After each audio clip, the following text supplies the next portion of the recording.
COVID-19 testing sites are popping up in parking lots and other locations where you wouldn't expect to get a lab test. Doctors say some of them are legitimate, others are not. You don't want to just find a tent on the side of the street and say it sounds great. If it's a well-known brand that you trust, and an organization that you trust, chances are they're going to do a good job of making sure that they have the right tests and they guide you through it. Sometimes a tent may be able to offer the same type of tests. Chris Adlaka, owner of Grand Avenue Pharmacy, says he opened pop-up locations to provide antigen tests outdoors all over the city.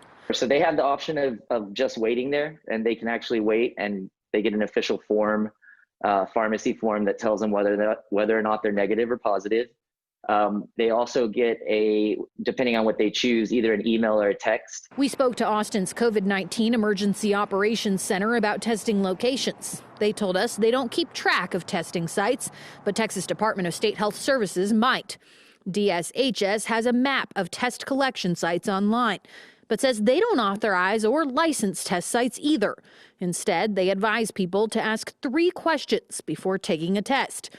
What kind of test is being performed, and has it been issued an FDA emergency use agreement? What organization or lab is performing the testing? And how will I get my test results? And who should I contact if I don't receive a result?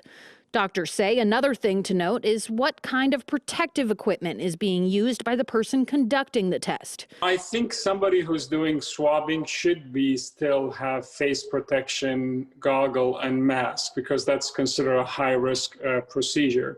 So if somebody doesn't have gloves, goggles, and mask, I would want to know a little bit more information about that. Adlaka says his pod testing sites offer FDA emergency use agreement tests for $125. People with insurance can apply to be reimbursed. Still, he agrees not all testing sites are the same. Know what tests you're being offered, and do some background. Look at their website. Find out who these people are. Are they a legitimate doctor's office that has segued into a remote site, or are they a pharmacy? Make sure that there's some really strong medical backing